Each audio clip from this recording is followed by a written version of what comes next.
Steve Kerr handing over the keys, but just for a night. During timeouts in the game, Kerr handed his clipboard over to Andre Iguodala, David West, Draymond Green, and as you just heard, Stephen A. Suns guard Troy Daniels felt it was very disrespectful. Do you agree?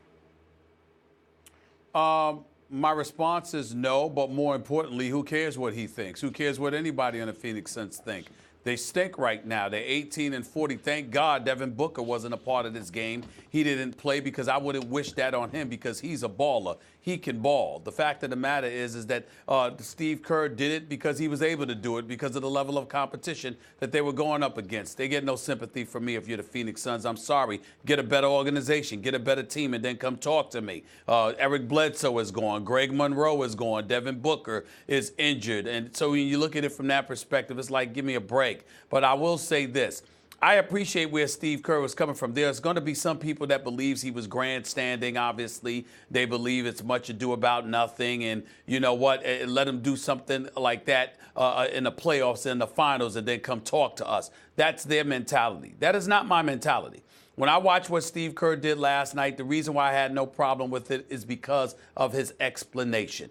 He acknowledged, look, they're not hearing me. They haven't been hearing me for quite some time. They're tired of hearing my voice. I'm tired of hearing my voice. That's a very valid point that you don't hear too many people in positions of authority acknowledge and admit, particularly publicly. Usually it's something that they try to disguise or gloss over, or they try to overcome it by being more forceful and a bit, just a bit more incendiary if necessary at particular moments in time.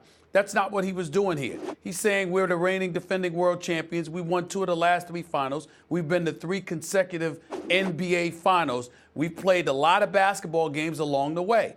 And guys can get tired of hearing your voice. So you have to remind them of the fact that this is their team, that they are ultimately the ones accountable for our success or lack thereof. So let's put them right in the lion's den and let's let them coach and get more actively involved. Because maybe then they'll have even a deeper appreciation, not just for what the coaches do, but for what we're trying to get them to do. And I think that it was a wise move on Steve Kerr's part, and I had no problem with it whatsoever, Max. It's not disrespectful at all. Steve Kerr is trying to get his guys going. The Warriors have their eyes on the prize. They're not thinking about the Phoenix Suns. They're trying to get the ship right. They haven't been playing up to their standards, and it's been a little bit. And Steve Kerr understands that it becomes, as they say, white noise. It gets drowned out when you hear the same voice saying the same thing year over year, and it's largely to the same cast of characters, the same people, the same players. So he wanted to see, hey, maybe a variety of reasons, not just a new voice. Maybe look what it is to coach guys. Look at it from the other side. Whatever his specific reason, Kerr thought that this was a good move to get his team going. They are trying to win a championship eventually. Now, would he do this against an elite team? I don't know, maybe not. Maybe he looks at the Suns and says, it's one of the worst teams in the NBA. I can do it against this team. Suns have terrible ownership. I get on Dan Gilbert a lot, and he deserves it. I get on Jim Dolan a lot, and he's just the worst. But Sarver's right up there with those guys, or down there with those guys. He's terrible. And the Phoenix Suns is a result of, fish rots from the head down.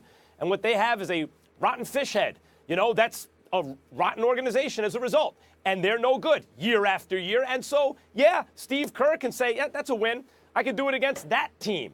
If that's the case, what do you tell Phoenix? Get your game up. That's not bad sportsmanship like some high school team that's blowing another team out and running up the score.